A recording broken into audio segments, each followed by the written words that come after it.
Kw'isoko. Kw'isoko ni ikiganiro mushikirizwa mukagitegurirwa n'urunani rw'amaradiyo Radio Inzamba agateka kawe, Radio RPA ijwi ry'abanyagihugu na Radio Television Renaissance. Kw'igenekerezo rya 11 Ruhuhuma umwaka wa 2025 yerekana Buramatari mushasha w'intara ya Kirundo Bugabira, umukuru w'igihugu Évariste Ndayishimiye yarahamagariye Abarundi kumera magabo bakitegurira igitero kizoba giturutse mu gihugu cy'u Rwanda. Inyuma yaho haciye hatangura guhanahanwa ku mbuga ngurukana bumenyi ubutumwa burimwo amajambo abiba urwanko afatiye ku bwoko, ahandi hatangura gukorwa inama zo mw'ibanga, byose bigakorwa na bamwe mu banywanyi b'umugambwe CNDD-FDD. None ayo majambo abiba urwanko yoba agamije iki muri kino gihe? Kahise ku Burundi ko twigisha iki? Ivyo nivyo bibazo vyose tuza kurabira hamwe muri kino kiganiro kw'isoko, mukaba mugira mugishikirizwe na jewe Edi Claude Ninazwe. Kaze kw'imitima ishingire na ukore atangutishe rugande. Imbuga ziriko zirakoreshwa cyane ni WhatsApp hamwe na X yahoze yitwa Twitter. Abiyitirira mwene ubwo butumwa bakavuga ko ari mbonerakure, aho byumvikana yuko umwansi zifise ari uwo mu bwoko bw'abatutsi, nk'uko tubibwirwa na mugenzi wacu Pierre Gahungu. Ubutumwa bwo kujyanisha bufatiye ku bwoko bumaze iminsi bucanacana ko ku mbuga ngurukana bumenyi, abategetsi b'u Burundi bakabibona nk'ibisanzwe. Ivyo byatanguye kwibonekeza cane cane aho hadukiye intambara mu buseruko bwa Kongo, intambara zanatumye abagwanyi ba M23 bigarurira umugwa mukuru wa Kivu mu buraruko, igisagara ca Goma, imbere yo kwigarurira n'igisagara ca Bukavu, umugwa mukuru wa Kivu ya ruguru.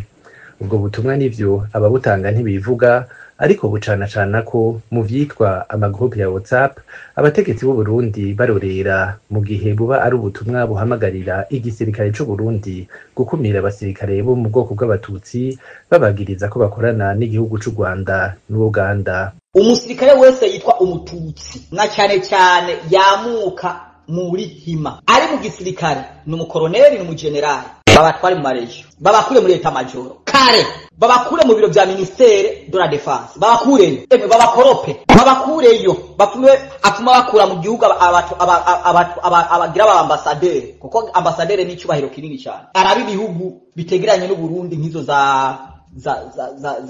Indonesia, za Ushinwa, kuriyo abatware baba ba ambassadeur, kuko n'ivyubahiro binini ko abatutsi bakunda kwibera abanyacyubahiro. Nubwo bari general amuraga mbya toke, wewe genda uruhukira hariya muri ambassadeur hama mu nyuma. Kirazira ikaziririzwa ko muri ministere habaye umututsi, muri eta major ntihabe umututsi, mu biro bya prime babe maso, kuko aba bantu n'abantu systeme zabo zigenda buhoro buhoro. Arashobora kuba ari mu biro, programa zabo zose afitanye ibiganiro na Kagame na Museveni, barayaga. Ahandi bacisha ubwo butumwa ni kuvyitwa spaces ku rubuga X. Izo nazo zihuza abantu benshi bakaganira ku bibazo bitandukanye. Muri space yaremeshejwe n'umugwi w'imbonerakure mu ndwi iheze, batumiyemo umunyarwanda w'interahamwe, aho yerekanye akababaro afise kubona interahamwe zitashoboye kugwanya inkotanyi kugira ntizigere mu Rwanda, zikaguma iyo zari zarahungiye kugira ntizize guhagarika ihonyabwoko ryariko rirakorerwa abatutsi mu 1994. Umunyarwanda avuga ko aba i Buraya, ahamagarira izo mbonerakure kwiyandikisha mu gisirikare kugira ntizize zinanigwe nk'uko vyabaye ku nterahamwe. Yenka nababaza nti kubera iki mutinjira mu gisirikare? Mpamvu ndi kubivuga no kubera yuko yo ziriya nterahamwe zacu ziza kwinjira mu gisirikare bakazijyana kuri front, ntabwo abaturage bari wenda guhura n'ibibazo, ahubwo front niyo yari kugenda neza, bakirukana inkotanyi zigasubira muri Uganda aho zari zaturutse. Mwebwe kubera iki mutajya kuri front cyangwa se mukora imyitozo ya gisirikare noneho mubashe kuvana igihugu muri ibi bibazo kirimo? Ko turi kubona ko uko ibintu biri kugenda byabansara muri Kongo, biragaragara ko hashobora kuba ingorane mu Burundi. Muve mu baturage, mufate imyitozo ya gisirikare, muzabashe kurwanira igihugu cyanyu, kuko muri iyi minsi biragaragara ko igihugu cyanyu nacyo kiri mu mazi abiri. Icya gatatu, mugatinyuka mureke kwihisha niba mufite isoni utinyuke twebwe abanyarwanda twatangiye kera dutinya kubera ubwicanyi bugenda bukorerwa abanyarwanda aho bari hose ariko uyu munsi twese twavuze tuti gupfa ni rimwe ntabwo ari kabiri muri gutinya iki. Ayo macakubiri ashigikiwe n'imigwi imwe imwe yerekana ikibazo gikomeye c'amahoro n'umutekano mu karere k'ibiyaga binini kubw'abakurikiranira hafi ibibazo by'akarere. Babona ko uguhora kw'abategetsi b'u Burundi kuri ubwo butumwa bujyanisha abantu kwerekana uruhara bafise mu gukokeza injyane mu karere. Bakabona ko ibibazo vyugarije akarere bikeneye inyishu yihuta, abategetsi b'u Burundi bakava mu gacerere barimwo, eka n'abahinga b'akarere bagatanga intererano yabo kugira abanyagihugu b'aka karere bashobore kubana mu budasa bwabo.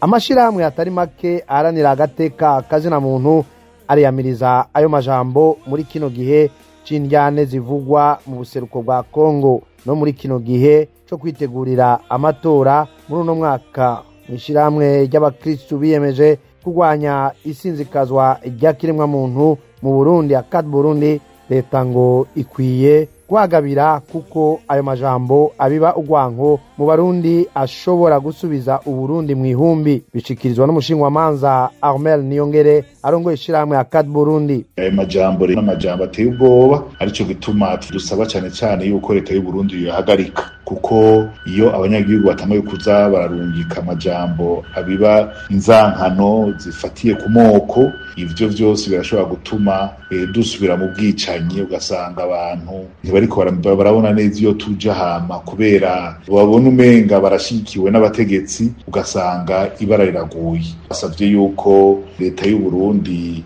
yihutira guhagarika ayo majambo y'urwanko, igakingira abarundi bose atakuvangura. Tugahamagarira n'amakungu gufata ingingo zikomeye kugira ngo ibintu ntibitere vyunyuka. Kahise ku Burundi bwaciyemwo kari gakwiye guha icigwa abarundi, na cane cane indongozi zikareka kubiba inzanko zishingiye ku bwoko mu gwaruka. Niko babibona mu muhari inamahoro, umuhari w'abakenyezi n'abigeme baharanira amahoro n'umutekano mu Burundi. Marie Louise Baricako awurongoye asaba abavyeyi kube hafi abana babo bakagaruka kuri yandero yo kuziko yigisha ikizira. Kahise kacu katwibutsa n'intuntu nyinshi kubera yuko mu Burundi vyarabaye kenshi. Yamara rero kubera habuze ubushake bw'abategetsi ntitwashoboye gushikira ya mahoro no kunywanisha abarundi. Ya masezerano yarusha ibihumbi 2000 yarondera kudushikanako. None rero ubu turacavuga ivy'amoko, turacavuga inzanko, turacavuga inzigo. Ayo majambo rero yerekana intumbero y'urwanko rufatiye ku moko n'ishaka ryo kuvyigisha urwaruka umukuru w'igihugu c'u Burundi agenderako. Nta mwana n'umwe avukana inzigo, aravyigishwa. Urwaruka rw'u Burundi rurakeneye gukingirwa. Iyo mbuto mbi ntikarimwe, ntikamere, ntikame. Indyane zose Burundi bwagiye buracamwo kuva muri 1965 zategerezwa kwerekana neza abariko baravyubakirako ko zitazokwigera zifasha kubaka kazoza twifuza mu Burundi. Ahubwo inzigo n'urwanko bifatiye ku moko n'ibindi nta kindi bikora atari ugusambura ingufu zose zishigwa mu kugwanira amahoro, umutekano n'iterambere rirama rya bose, biciye mu guhonyanga umushinge wo kubana neza na birya vyose biduhuza, biduha izina rimwe. Abarundi nibatahure akaga ayo majambo abajanamwo. Abarundi bakeneye amajambo abubaka, amajambo bahumuriza, akabigisha umwumvikano n'umutima wo gushira inguvu hamwe mu kurondera amahoro y'igihugu. Abarongoye igihugu bafasha ahubwo gufata iyo nzira yo kubaka ayo mahoro dukeneye mu Burundi no mu kibano cacu. Turateye akama Abarundi ntibatwagwe n'ubwoba ayo majambo atera, ngo bakurikire ivyo bahimirizwa vyose bijana n'urwanko, n'ukwankana, no guhamana, no kuba badashobora kubana. Ahubwo Abarundi bose bafatana amaboko bubaka Burundi, bwa Burundi bifuza. ingo twanka urwanko n'inzigo dufatikanye kubaka igihugu cacu. Umututsi ntazohigwa ngo nuko abahutu baheze, umuhutu ntazosasagara ngo nuko abatutsi baheze. Igihugu ni ca twese, ingo tucubake kidutunge. Abavyeyi nibiyemeze gukingira abana babo ivyo bibayovya vyose bikabatesha izina.